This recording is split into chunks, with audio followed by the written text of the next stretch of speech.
Hi children, fifth class పిల్లలందరికీ good morning నాన్న. మనం ఫిఫ్త్ క్లాస్లో ఉపాధ్యాయ దినోత్సవం లెసన్ చెప్పుకున్నాం కదా. ఆ లెసన్కి సంబంధించిన గ్రామర్ పార్ట్ అంతా కంప్లీట్ చేసుకున్నాం నాన్న. ఈరోజు క్వశ్చన్ పార్ట్ చెప్పుకుందాం. క్రింది ప్రశ్నలకు జవాబులు రాయండి. ఫస్ట్ వన్ చూడండి, జాతీయ పండుగలు అని వేనిని అంటారు. కొన్ని జాతీయ పండుగల పేర్లు రాయండి.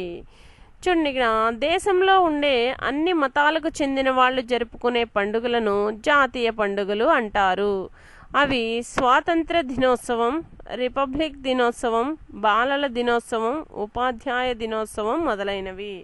చూడండి, జాతీయ పండుగలు అంటే కుల మతాలకు అతీతంగా జరుపుకునే పండుగలను మనం పాఠం చెప్పుకున్నప్పుడు కూడా చెప్పుకున్నాం కదనా. అదే ఇక్కడ క్వశ్చన్ రూపంలో ఇవ్వడం జరిగింది. సెకండ్ వన్, రాధాకృష్ణన్ విద్యాభ్యాస కాలంలోని విశేషాలు ఏవి? చూడండి, రాధాకృష్ణన్ విద్యాభ్యాసం చేసే రోజుల్లోనే సంస్కృతం, వేదాలు, ఉపనిషత్తులు అధ్యయనం చేశారు. విద్యార్థిగా ఉండగానే మానసిక శాస్త్రంపై ఉపన్యాసాలు చేసేవారు. చూడండి, ఇక్కడ రాధాకృష్ణన్ విద్యాభ్యాసం కాలంలో విశేషాలు ఏవి అన్నాడు. రాధాకృష్ణన్ విద్యాభ్యాసం అంటే విద్యను అభ్యసించే రోజుల్లో, అంటే పాఠశాల రోజుల్లోనే ఆయన సంస్కృతం, వేదాలు, ఉపనిషత్తులు అధ్యయనం చేసేవారు, అంటే చదివేవారు. విద్యార్థిగా ఉండగానే మానసిక శాస్త్రంపై, అంటే మనోవికాస శాస్త్రంపై ఉపన్యాసాలు చేసేవారు, అంటే స్టేజ్ మీద చక్కగా మానసిక వికాసం గురించి మాట్లాడేవారు.